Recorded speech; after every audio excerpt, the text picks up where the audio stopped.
Alright, I think we got our cover loose enough. We can just take it off.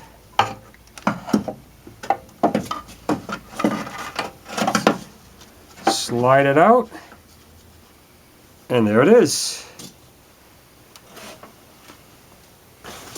One thing I forgot to mention, if you don't have that tool that they recommend that you use before you take out the timing cover, just put a screwdriver right in here, just to make sure that that gear doesn't move when you remove the timing cover, because you don't want this gear to pull out, otherwise you're going to break your guides up here.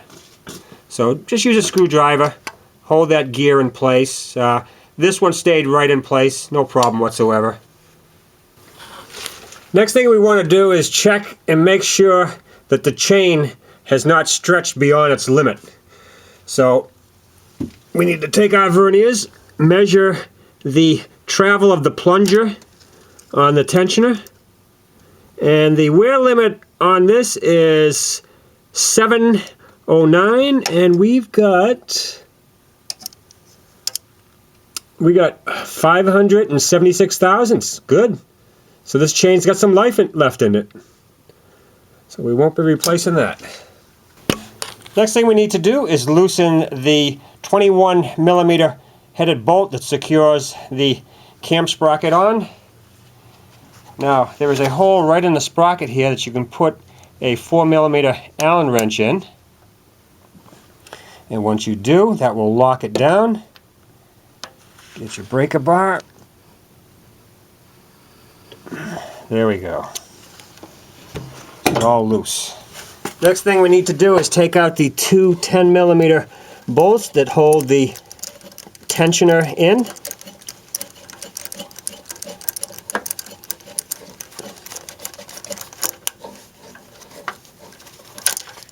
Okay.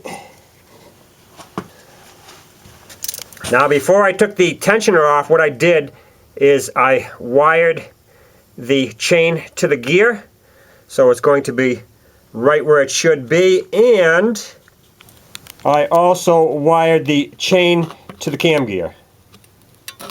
Now once the bolt has been removed from the cam gear, we should be able just to pull the gear off of the camshaft, and what we'll do is we'll just set it right down here. Next thing we're going to do is loosen the head bolts. We're going to start from the outer edges and work in towards the middle. We're going to start with this one right here in the corner. They are 13mm, and what we're going to do is loosen them 1/4 of a turn. We get our pipe on there. There we go, 1/4 of a turn. Need to do all of them right now. Keep going 1/4 of a turn till we get all our head bolts. Alright, we're ready to get the cylinder head off.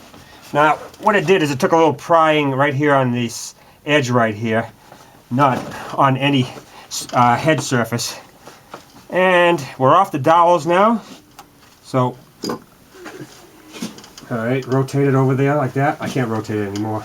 Rotate your end over there. Rotate your end. There you go. Alright. We are out and ready to go on the bench. Here's the head gasket. You can see it cooked it. The coolant went into the oil. So that's it. That's how the coolant got into the oil. So that's not bad. Just a head gasket. I checked the head, and there's no cracks. We go over here. I checked the head, and they all look good. So I think we're good to go. Put a new head gasket on there, and we'll be looking good. Once the head is off, this would be a good opportunity to blow out the EGR passageway in the cylinder head and the intake manifold. We'll get some compressed air in there, and that carbon come out of there.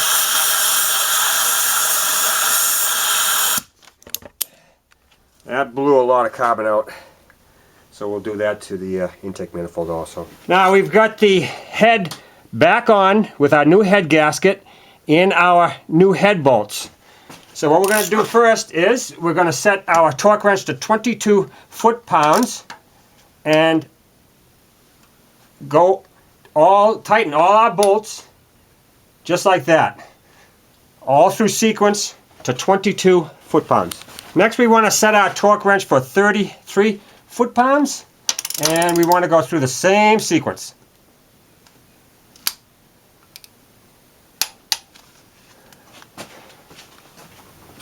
And finally we want to set our torque wrench at 48 foot-pounds. Same sequence. All the way around. Now we need to remove the bolts opposite the torque sequence that we just did. So here's number 10. We want to loosen that.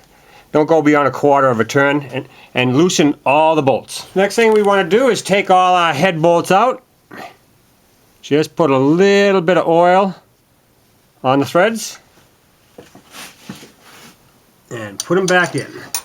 Now after you've put oil on the threads of those bolts, we have to tighten in sequence the bolts to 22 foot-pounds. Next we need to set our torque wrench for 33 foot-pounds for this single overhead cam and tighten them in sequence. The last procedure of tightening the head bolts is to turn them 90 degrees. And if you happen to have a torque to angle gauge like this, it will help to get the degrees right. Next thing we want to do is put the cam gear on and put the bolt that holds the gear just finger tight, as much as we can go by hand for now. Now if you're going to reuse the chain tensioner, make sure that the plunger goes in and out very easily.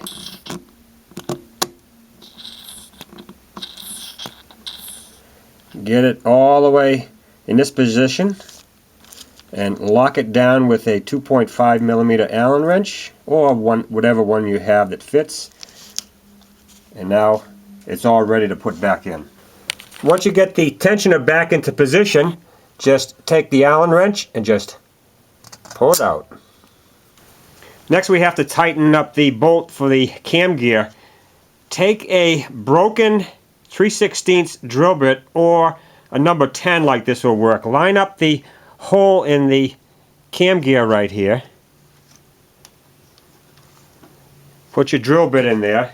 Take your torque wrench, put it to 75 foot-pounds and tighten that bolt.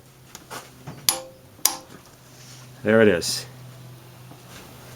Next we want to make 2 revolutions of the crankshaft gear, and we want to pay attention, make sure that nothing is binding, and if it does bind we want to stop, find out why it's doing so.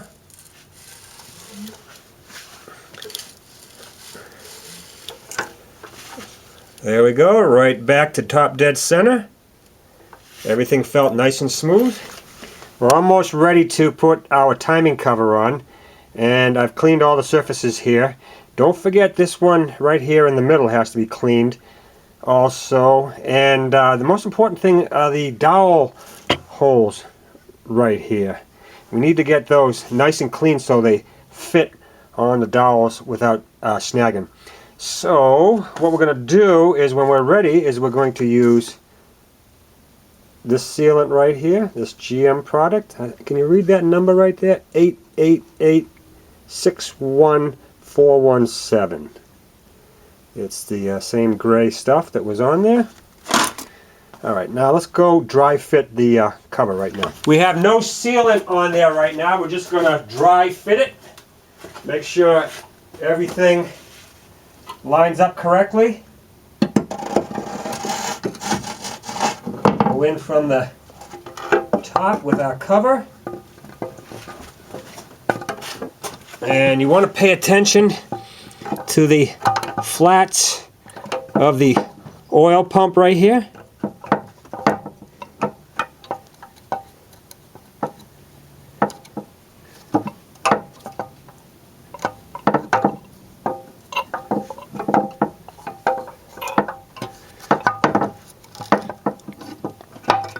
Okay, we're engaged. There it is. Right on the dowels. Beautiful. Slid right on.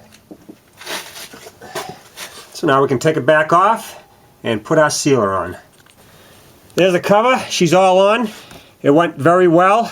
If you use this, don't use this end on here. It takes forever to get the sealant out there. Just put it on there, take a little screwdriver, lay a little bead along the cover, and make sure that down on the oil pan there, you really go crazy with it.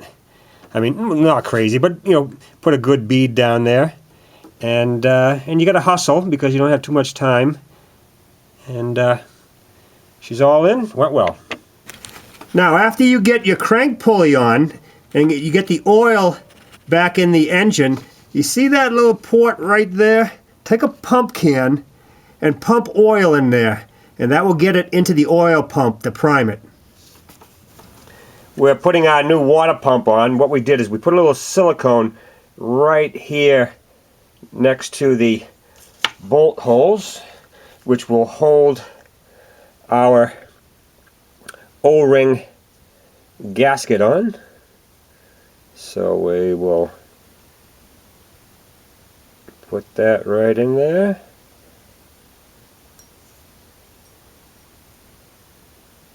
And the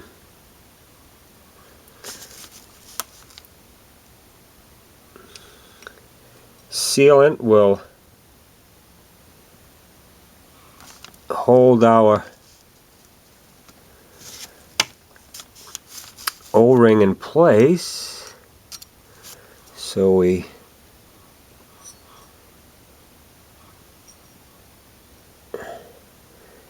won't move. So let that cure for a few minutes, and then you can put the pump in. All right, we're ready to go in with our water pump.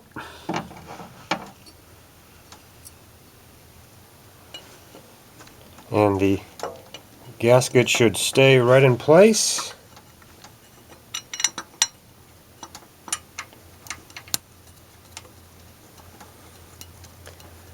Once we get a couple of bolts there, it will stay by itself.